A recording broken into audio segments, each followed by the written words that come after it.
Kementerian Kesehatan Republik Indonesia resmi menetapkan status kejadian luar biasa polio. Penetapan status ini menindaklanjuti adanya temuan kasus polio di Kabupaten Pidi Aceh beberapa waktu lalu. Menanggapi adanya penetapan kasus KLB polio di Indonesia ini, maka Kepala Dinas Kesehatan Banjarmasin mulai siaga dengan menghimbau kepada seluruh pelayanan kesehatan di seluruh puskesmas di Banjarmasin untuk lebih gencar melakukan imunisasi.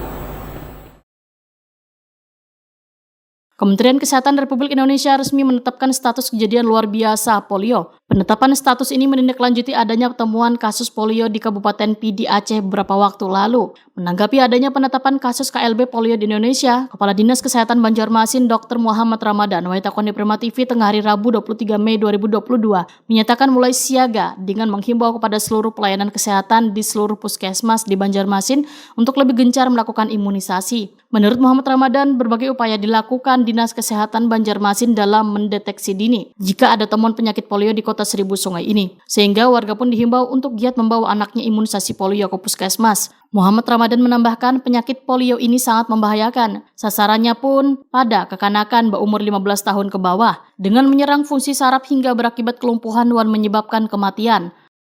Sampaikan kepada kepala puskesmas sesuai dengan instruksi dari Kementerian Kesehatan bahwa ada terjadi kejadian luar biasa di Aceh, ya, di PD itu, dan ini merupakan peringatan bagi kita semua bahwa selama pandemi kemarin itu kan kita COVID itu tidak bisa maksimal untuk melakukan polio. Oleh sebab itu bulan imunisasi anak nasional kemarin kita genjot diarahkan oleh Kemenkes supaya semua bisa diimunisasi, baik itu